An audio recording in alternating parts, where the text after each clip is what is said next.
বন্ধুরা কেমন আছো সবাই? আশা করছি ভালো আছো, আমরাও ভালো আছি। কালকে মানে পুচকুসোনা একটু ঠান্ডা লেগেছে, জ্বর জ্বর ভাব, এত শরীরটা খারাপ ছিল, ডাক্তারের কাছ থেকে নিয়ে গেছি। আর হঠাৎ করে হিজড়া মাসিরা এসছে বিকালবেলা, তো কি করলো কি বললো এটা নিয়ে আজকের ভিডিওটা। তো চলো ভিডিওটা শুরু করা যাক। পুরো গল্পটা আমি শেয়ার করছি, মানে এত মজা হয়েছে। রান্না করেছে ওরা, আবার আমার হাতে ভাতও খেয়ে গেছে। ওম সোনা চলে এসেছে, শুধু কান্না করছে, এই যে তাকাচ্ছে। ওই যে খেতে দিলে খাবে না, আবার এদিকে শুধু কান্না করবে। ওই যে ওই ওই কান্না হবে এবার। ওই ঠিক আছে, আসো তা। পুচকুতে ঘুমিয়েই পড়লো। তো পুচকুসোনাকে কালকে আমরা দোল্লায় ঘুম পাড়িয়ে রান্না করছি। এইবার হচ্ছে মাংসটা প্রায় হয়েই গেছে। কালকে ভিডিওটা শর্ট ভিডিওতে দিলাম যে মাংস রান্না করছিলাম, মাংসটা হবে একটুখানি বাকি, গরম মশলা বাটছিল মা। এবার হঠাৎ করে এসে ওখানে বসেছে রান্নাঘরে বারান্দায়। এবার আমি তাকিয়ে দেখি হিজড়া মাসি। এবারে এমনভাবে বলছি যেমন পাড়ার লোকজন বাড়িতে আসলে, আমি বলছি মাসি ভালো আছো? তা বলছে কি যে হ্যাঁ ভালো আছি। এবার আমি বলছি কজন এসছে কি দেখতে টেকতে যাওয়ার? মার বলছে ও মা ওই দেখো কারা এসছে। তারপর মা বাইরে আসলো। এবার কি হয়েছে, এবার আমি মানে মাংসটা নামিয়ে তারপরে তো বাইরে আসব। তখনই বাইরে আসবো কি আমার কাছে একজন চলে গেছে, আর দুজন এসেছিল বয়স্ক একটু, আর একজন হচ্ছে তোমার ওই অল্প বয়স্ক আর কি। এবার গিয়ে বলছে কি কী করছিস? আমি বলছি এই তো রান্না করছি, বসো খাওয়া দাওয়া করে যাবা।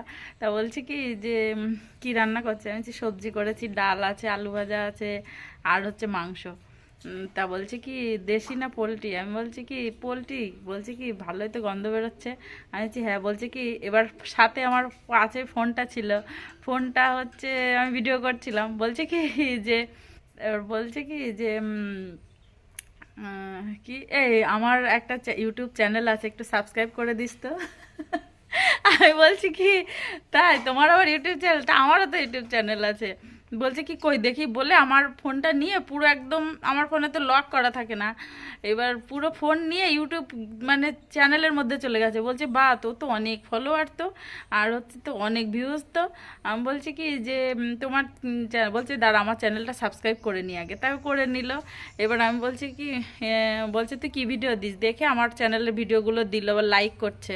তাই বলছে আমি লাইক করলাম। আমি বলছি আমার ফোন থেকে আমাকে লাইক করে কী লাভ? বলছে কি আমি হচ্ছে তোকে লাইক করলাম, তুই হচ্ছে এই বাচ্চা কাচ্চা নিয়ে আবার ইউটিউব করিস তাই জন্য। এবার আমি বলছি কি ও বলছে কি এই ভিডিওগুলো কী করে বানিয়েছিস? আমি বলছি কি কাইন মাস্টার থেকে এরকম এডিট করে তারপরে আমি বানাই। বলে আমাকে শিখিয়ে দে। সে কি পাগল করে দিচ্ছে, আমাকে শিখিয়ে দে, আমাকে শিখিয়ে দে, কি করে করলি, দে দিয়ে নাচ। আমি বলছি চলো মাসি নাচ করবে একটু, বলে নাচ টাচ পরে করবো। দেখাচ্ছি আমি ভিডিও পরে কর না মা।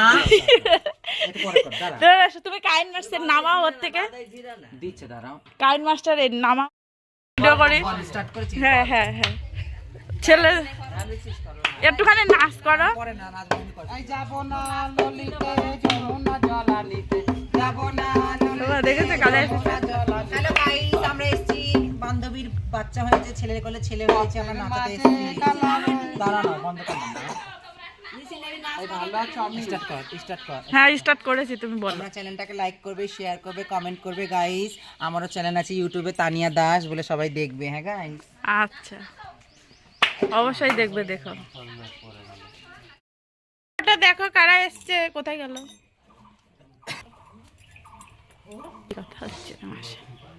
হ্যালো গাইস, আমরা এসেছি বাচ্চা নাচাতে। এই যে বাচ্চার বাবাকে একটু নাচিয়ে দাও। বাচ্চার বাবা রাম হয়েছে, লক্ষণ হয়েছে, বেঁচে সুখে থাক। তোমরা সবাই চ্যানেলটাকে লাইক করবে, শেয়ার করবে, সাবস্ক্রাইব করবে। আমাদের তো বাড়িতে লোকজন জড়ো হয়ে গেছে, বলছে কি যে শুধু উনি ওনার তালেই ব্যস্ত আছে, ওইসব কিছু না। তার বলছে তুই আমার বান্ধবী হয়ে গেছিস, তুই আমার যে কত বড় উপকার করলি আমি তা বলতে পারবো না। তার প্রথমে বলছে 11,000 টাকা দিতে হবে, ওই মাসিরা বলছে।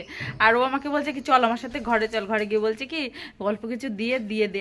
বলছে আমি আমার হাজব্যান্ড তো বাড়ি নেই, আমার কাছে তো টাকা থাকে না। বলছে থাকে না তাই না, তা যা 200-500 নেই। আমি বলছি কি না। বলছে কি ঠিক আছে যা আছে তাই দিয়ে দে। তা আমি বলছি আমার কাছে একটুও নেই। বলছে তা ফোন কর, তোর বরকে ফোন কর। এবার ফোন করতে করতে ওর বাবা চলে এসছে। তখন বলছে কি যে তার মধ্যে ওর মা দিয়েছে কতটা চাল দিয়েছে, চাল দিয়েছে 1 বেশি, তারপরে তেল, হ্যাঁ তারপরে বলছে কি যে হচ্ছে কি একটা শাড়ি দে, ইয়ে দে। এবার আমি ওর বাবাকে ডেকে বলবো কি, আর ওর সাথে আমার এমন মানে আমার সাথে এমন করছে। আমি বারবার বলছি মাসি তোমরা ভাত ঠাত খাও, বলছে না খাবো না। একজন বলছে আমার সুগার হয়েছে আমি খাবো না, আমি হচ্ছে শ্রীগুরুর মন্ত্র নিয়েছি তো যা তা খাই না। আমি বলছি কি তা আমি নিরামিষও করেছি। তারপরে বলছে ওকে দেখেতে, তা ওর নাম হচ্ছে কি তানিয়া না কি বললো। তা আমি বলছি মাসি তাহলে তুমি খাও, বলছে না না খাবো না। তারপরে আমি বলছি কি ঠিক আছে। এবার এইদিকে ওই কি তেল ঠেল দিয়েছে, তেল দিয়েছে আর সর্ষে আর হচ্ছে কাঁচা হলুদের সঙ্গে ওই তেলটা মাখাতে হবে, আর সর্ষে আর তুলসী পাতা ওইগুলো দিয়ে বালিশের তলায় রেখে দিতে বলেছে 21 দিন। আর ওরা তো এখন না চায় না, হচ্ছে ওই কি করোনার পর থেকে একটা নিয়ম হয়ে গেছে না, বাচ্চাদেরকে কোলে নিয়ে বাইরে থেকে ঘুরে এসে ইনফেকশান হতে পারে, তাই জন্য কোলে নিয়ে নাচাবে না। বারবার বললাম নাচাতে, বলছে না না নাচাবো না। এইবার আমি তখন এই ওম সোনা উঠে গেছে, ওকে ফিট করাতে গেছি। এবার তারপরে তার আগে বলছে কি দে আমার ভাত দে কটা, তোর মাংস তো হেবি সুন্দর হয়েছে। আমি হচ্ছে তার ভাত খাও তাহলে। এবার ভাত ঠাত বেড়ে দিলাম। আমি হচ্ছে মানে সে একটু ভিডিও করি, বল না না না খাওয়ার ভিডিও করিস না, দেখ প্লিজ খাওয়ার ভিডিও করিস না, কি বলবে সবাই।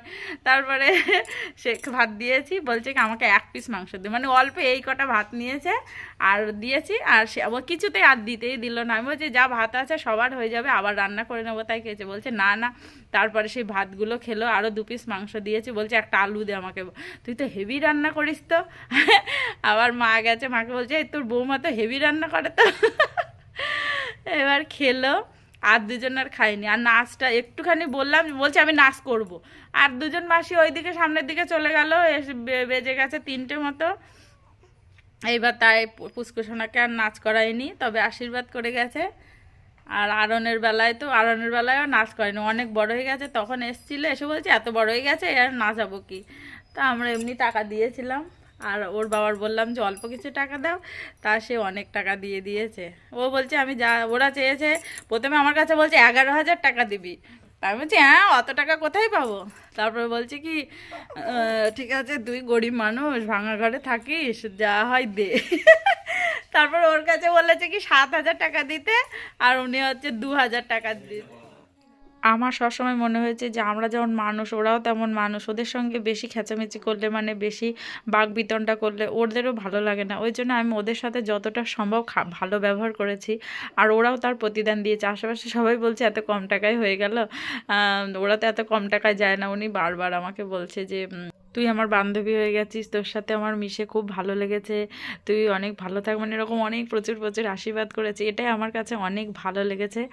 আর এই যে একটা জিনিস মানে এটাকে আমরা আমাদের মতো করে প্রেজেন্ট করলাম, যদি কারোর এতে অন্যরকম মন্তব্য থাকে তা আমার তাতে কিছু করার নেই, কারণ ওদের সম্পর্কে অনেকের অনেক রকম কিন্তু আর কি মনোভাব থাকে, সেটা যার যার পার্সোনাল ব্যাপার। আমার যেটা মনে হয়েছে সেটাই করেছি। আর বাচ্চাদের কিন্তু ওদের আশীর্বাদটা খুব দরকার বলে আমার মনে হয়েছে।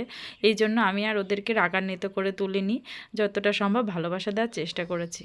গল্প করেন তো। কালকে তো তুই তো ঘুমিয়েই থাকলি, দেখলি না যে মাসিরা তোর নাচাতে আসলো না, উঠেছিল তো ওই সময়, তাই না? হ্যাঁ ওই সময় উঠেছিল। বলছে কি নে তোর ছেলেকে আশীর্বাদ, আমি বলছি আশীর্বাদ করে একটু। তা বলছে আশীর্বাদ কি কেউ ইয়ে থেকে করে, মন থেকে আশীর্বাদ করতে হয়। তোর ছেলেকে মন থেকে আশীর্বাদ করে গেছি, তুই যা আমার উপকার করেছিস। সে কি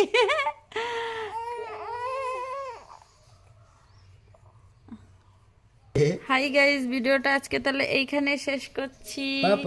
পুচকুসোনা আজকে অনেকটা একটু ঠিক আছে, তবে সর্দিটা এখনো আছে ওর অনেকটা কম। আরে না দেখা যাচ্ছে।